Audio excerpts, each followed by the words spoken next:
თბილისის საქალაქო სასამართლოში ტერორისტული აქტის მცდელობის კიდევ ერთ ეპიზოდზე ბრალდებული პარტია მოქალაქეების ლიდერის ალეკო ელისაშვილის სასამართლო პროცესი გაიმართა. ამჯერად ელისაშვილს ხანძრის გაჩენას 2025 წლის მაისში თბილისის საქალაქო სასამართლოს არქივის შენობაში ედავებიან. ოპოზიციონერი პოლიტიკოსი თავს უდანაშაულოდ მიიჩნევს და ამბობს, რომ სასამართლოს არქივში ცეცხლი არ გაუჩენია. მან ყურადღება გაამახვილა იმაზე, რომ 1 წლის წინ გამოძიება საქალაქო სასამართლოს ფასადზე გაჩენილ ხანძრთან დაკავშირებით სხვისი ნივთის დაზიანების მუხლით იყო დაწყებული. თუმცა მას შემდეგ, რაც საქმეში ელისაშვილის სახელი და გვარი გაჩნდა, პროკურატურამ ტერორიზმის მუხლით გადააკვალიფიცირა. ალეკო ელისაშვილი მიიჩნევს, რომ ტერორიზმის მუხლით აღძრული ახალი ბრალი ქართული ოცნების პოლიტიკური შურისძიების გაგრძელება. საუბრის აუდიო ჩანაწერი სოციალურ ქსელში ვრცელდება.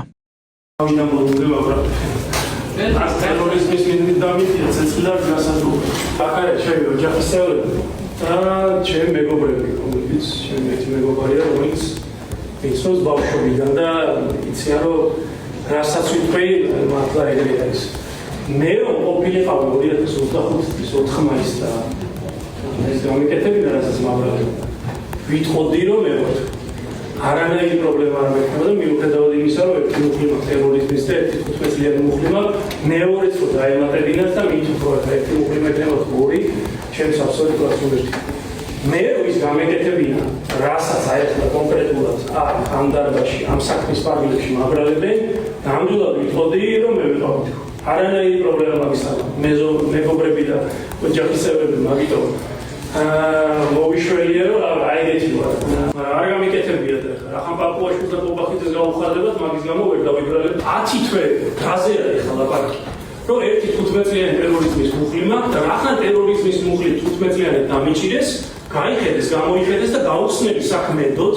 ახლა მე ვიყავი გვარად ელისაშვილი დაჭერილი ტერორიზმის მუხლით, პოლიტიკური ზუსტადაც მოტივებით, ერთი გამომძიებლების გამაოგენებელი არაპროფესიონალიზმის გამო და მეორეს პოლიტიკური დაკვრების და დავალების გამო გადააკვალიფიცირეს ქონების დაზიანების გაუხსნელი 10 თვის მანძილზე საქმე ტერორიზმის მუხლად. ალეკო ელისაშვილის ადვოკატები განმარტავენ, რომ პარტია მოქალაქეების ლიდერის მიმართ წარდგენილ ახალ ბრალთან დაკავშირებით საქმეში არც ერთი მტკიცებულება არ დევს. მათი თქმით, საქმეში არსებობს ძაღლების საშუალებით ჩატარებული საგამოძიებო მოქმედება, ოდოროლოგიური ექსპერტიზა, რაც ძაღლის მიერ ადამიანის სუნის ნიმუშის ამოცნობას გულისხმობს, რასაც ადვოკატი ბუნდოვანს უწოდებს. სხდომაზე ისაუბრა თავად ელისაშვილმაც. მისი თქმით, საქმეში ორი მტკიცებულება: ექსპერტიზა, რომელიც ამბობს, რომ ვიდეო კადრებში პირის ამოცნობა შეუძლებელია და ძაღლი, რომელიც ალეკო ელისაშვილზე მიუთითებს. მტკიცებულებები არის ნული. სადღაც ქუჩაში ძაღლი იპოვეს და ის ძაღლი მადებს თვითონ მინდა თუ არა მე ვიყავ. და მეორე მტკიცებულება არის ვიდეო კადრები. სადაც ერთადერთი რომ მე ვარ ეს აიმას იმით უნდა მივხვდე თურმე რომ ექსპერტიზა ამბობს, სამხარაულის ექსპერტიზა წერს, რომ ამ კადრებში ადამიანის ამოცნობა და ვინაობის დადგენა არის შეუძლებელი.